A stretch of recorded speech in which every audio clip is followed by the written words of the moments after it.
ಎಲ್ಲರಿಗೂ ನಮಸ್ಕಾರ. ಇವತ್ತಿನ ರೆಸಿಪಿಯಲ್ಲಿ ಆಲೂ ಬಟಾಣಿ ರೈಸ್ ಬಾತ್ ಹೇಗೆ ಮಾಡೋದು ಅಂತ ನೋಡೋಣ.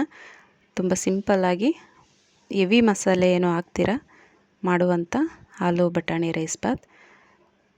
ತುಂಬ ಮಸಾಲೆ ಎಲ್ಲ ಹಾಕಿದ್ರೆ ಕೆಲವರಿಗೆ ಎದೆ ಉರಿ ಎಲ್ಲ ಬರುತ್ತೆ. ಸೊ ಇದು ಆ ಥರ ಯಾವುದು ಮಸಾಲೆ ಇಲ್ದಲೆ ಸಿಂಪಲ್ಲಾಗಿ ಮಾಡುವಂಥ ಆಲೂ ಬಟಾಣಿ ರೈಸ್ ಬಾತ್ ಈಗ ಹೇಗೆ ಮಾಡೋದು ಅಂತ ನೋಡೋಣ. ನಾನಿಲ್ಲಿ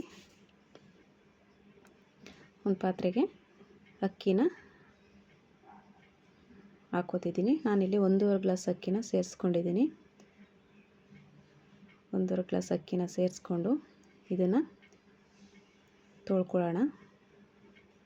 ತೊಳೆದು ನೀರೆಲ್ಲನೂ ತೆಗೆದು 10 ನಿಮಿಷ ಮಸಾಲೆ ರೆಡಿ ಮಾಡ್ಕೊಳ್ಳೋವರೆಗೂ ಇದನ್ನು ನೆನೆಸಿ ಇಟ್ಕೊಳ್ಳೋಣ.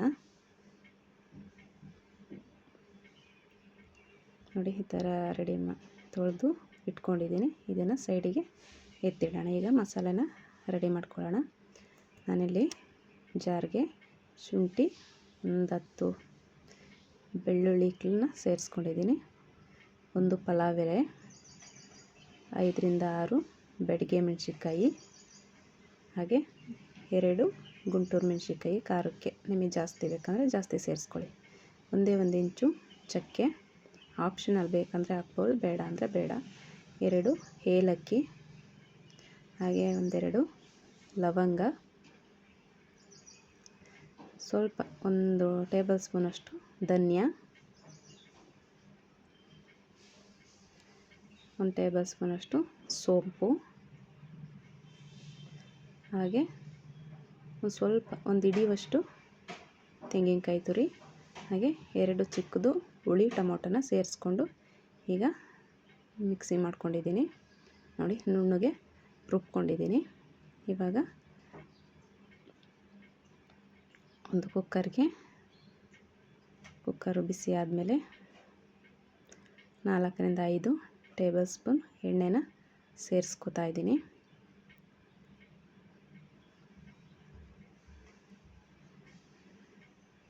ಎಣ್ಣೆ ಕಾದ್ಮೇಲೆ ಎಣ್ಣೆ ಕಾಯಬೇಕು ಚೆನ್ನಾಗಿ. ಈಗ ಎಣ್ಣೆ ಕಾದಿದೆ. ಇಲ್ಲಿ 2 ರಿಂದ 3 ಚಿಕ್ಕದು ಈರುಳ್ಳಿ ನಾನು ಉದ್ದುದ್ದಾಗಿ ಕಟ್ ಮಾಡಿ ಸೇರಿಸ್ಕೊಂಡಿದ್ದೀನಿ. ಈರುಳ್ಳಿ ಸ್ವಲ್ಪ ಫ್ರೈ ಆಗಲಿ. ಈರುಳ್ಳಿ ಚೆನ್ನಾಗಿ ಫ್ರೈ ಆಗಬೇಕು.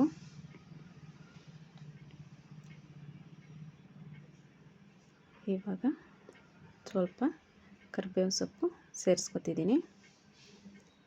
ಕರಿಬೇವಿನ ಸೊಪ್ಪನ್ನು ಸ್ವಲ್ಪ ಚೆನ್ನಾಗಿ ಫ್ರೈ ಆಗಲಿ. ಈರುಳ್ಳಿ ಮತ್ತು ಕರಿಬೇವಿನ ಸೊಪ್ಪು ಫ್ರೈ ಆಗಬೇಕು. ಸ್ವಲ್ಪ ಹಸಿ ವಾಸನೆ ಹೋಗೋವರೆಗೂ ಚೆನ್ನಾಗಿ ಫ್ರೈ ಮಾಡ್ಕೊಳ್ಳೋಣ. ಒಂದು ಸಲ ಟ್ರೈ ಮಾಡಿ ನೋಡಿ, ತುಂಬ ಚೆನ್ನಾಗಿರುತ್ತೆ. ಇವಾಗ ನೋಡಿ, ಈಗ ನಾನು ನೈಟು ಬಟಾಣಿನ ನೆನೆಸಿ ಇಟ್ಕೊಂಡಿದ್ದೆ. ಸೊ ಹಸಿ ಬಟಾಣಿ ಇದ್ದರೆ ಸೇರಿಸ್ಕೋಬೋದು, ಇಲ್ಲ ಅಂದರೆ ಬಟಾಣಿನ ನೆನೆಸಿ ಸೇರಿಸ್ಕೋಬೋದು. ನಾನಿಲ್ಲಿ ಬಟಾಣಿನ ನೈಟೇ ನೆನೆಸಿದ್ದೆ, ಅದನ್ನು ಸೇರಿಸ್ಕೊಂಡು ಚೆನ್ನಾಗಿ ಫ್ರೈ ಮಾಡ್ಕೊತಿದ್ದೀನಿ. ನೋಡಿ ಚೆನ್ನಾಗಿ ಇದು ಫ್ರೈ ಆಗಲಿ. ಬಟಾಣಿ ಎಣ್ಣೆಲಿ ಸ್ವಲ್ಪ ಫ್ರೈ ಆದರೆ ಅನ್ನದ ಜೊತೆ ಅದು ಬೇಯ್ಕೊಳ್ಳುತ್ತೆ. ನಾನಿಲ್ಲಿ 1 ಆಲೂಗಡ್ಡೆನ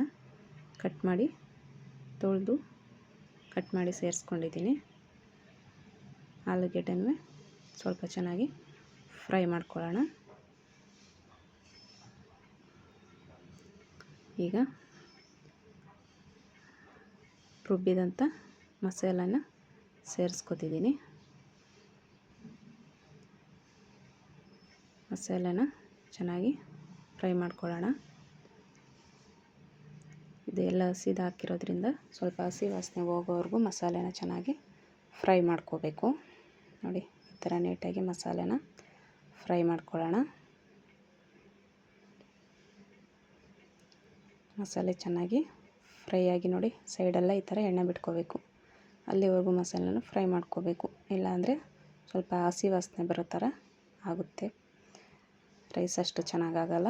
ಇವಾಗ ನೋಡಿ ಚೆನ್ನಾಗಿ ಇದನ್ನು ನಾವು ಎಷ್ಟು ಚೆನ್ನಾಗಿ ಫ್ರೈ ಮಾಡ್ಕೋತೀವೋ ರೈಸ್ ಬಾತ್ ಅಷ್ಟು ಚೆನ್ನಾಗಿ ಆಗುತ್ತೆ.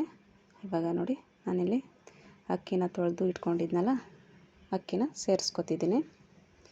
ಈಗ ನೋಡಿ ಅಕ್ಕಿನ ಚೆನ್ನಾಗಿ ಮಸಾಲೆ ಜೊತೆ ಒಂದು ಸಲ ಮಿಕ್ಸ್ ಮಾಡ್ಕೊಳ್ಳೋಣ. ನಾನಿಲ್ಲಿ ಚೆನ್ನಾಗಿ ಒಂದು ಸಲ ಮಿಕ್ಸ್ ಮಾಡ್ಕೊಂಡಿದ್ದೀನಿ ಅಕ್ಕಿ ಮತ್ತು ಮಸಾಲೆನ. ಇವಾಗ ಇದಕ್ಕೆ ಎಷ್ಟು ನೀರು ಬೇಕು ಅಷ್ಟು ನೀರು ಸೇರಿಸ್ಕೊಳ್ಳಿ. ನಾನು 1.5 ಗ್ಲಾಸ್ ಅಕ್ಕಿಗೆ 3 ಗ್ಲಾಸು ನೀರು ಸೇರಿಸ್ಕೊಂಡಿದ್ದೀನಿ ನೋಡಿ. 3 ಗ್ಲಾಸು ನೀರನ್ನ ಸೇರಿಸ್ಕೊಂಡಾಗಿದೆ. ಇವಾಗ ಇದು ಚೆನ್ನಾಗಿ ಕುದಿಬೇಕು, ಅಲ್ಲಿವರೆಗೂ ವೆಯ್ಟ್ ಮಾಡೋಣ. ನೋಡಿ ಈಗ ಕುದೀತಿದೆ. ಇವಾಗ ನಾನು ಇದಕ್ಕೆ ಉಪ್ಪನ್ನ ಸೇರಿಸ್ಕೊತಿದ್ದೀನಿ ನೋಡಿ. ನೀಟಾಗಿ ಉಪ್ಪು ಸೇರಿಸಿ ಒಂದು ಸಲ ಮಿಕ್ಸ್ ಮಾಡ್ಕೊಳ್ಳೋಣ. ಇದಕ್ಕೆ ಕೊತ್ತಂಬರಿ ಸೊಪ್ಪೆಲ್ಲ ಅವಶ್ಯಕತೆ ಇಲ್ಲ. ನಿಮಗೆ ಬೇಕು ಅಂದರೆ ಗ್ರೀನ್ ಕಲರ್ ಬೇಕು ಅಂದರೆ ಬ್ಯಾಡಗೆ ಮೆಣಸಿನ್ಕಾಯಿ ಬದಲಿಗೆ ಹಸಿಮೆಣ್ಸಿನ್ಕಾಯಿನ ಸೇರಿಸ್ಕೋಬೋದು. ನೋಡಿ ಕುದೀತಿದೆ. ಇವಾಗ ಕುಕ್ಕರ್ನ ಕ್ಲೋಸ್ ಮಾಡಿ ಒಂದು ವಿಸಿಲ್ ಕೂಗಿಸ್ಕೊಳ್ಳೋಣ. ನೋಡಿ ರೆಡಿಯಾಗಿದೆ. ಸೊ ಮಿಕ್ಸ್ ಮಾಡಿರೋದು ಸ್ಕಿಪ್ ಆಗಿದೆ ನೋಡಿ. ಇವಾಗ ಆಲೂ ಬಟಾಣಿ ರೈಸ್ ಬಾತ್ ರೆಡಿ ಆಯಿತು. ನನ್ನ ವಿಡಿಯೋ ಇಷ್ಟ ಆದರೆ ಲೈಕ್ ಮಾಡಿ, ಶೇರ್ ಮಾಡಿ, ಹಾಗೆ ನನ್ನ ಚಾನಲ್ನ ಸಬ್ಸ್ಕ್ರೈಬ್ ಮಾಡ್ಕೊಳ್ಳಿ. ಇಷ್ಟೊತ್ತು ನನ್ನ ವಿಡಿಯೋ ವಾಚ್ ಮಾಡಿದವರೆಲ್ಲರಿಗೂ ಧನ್ಯವಾದಗಳು. Thank you.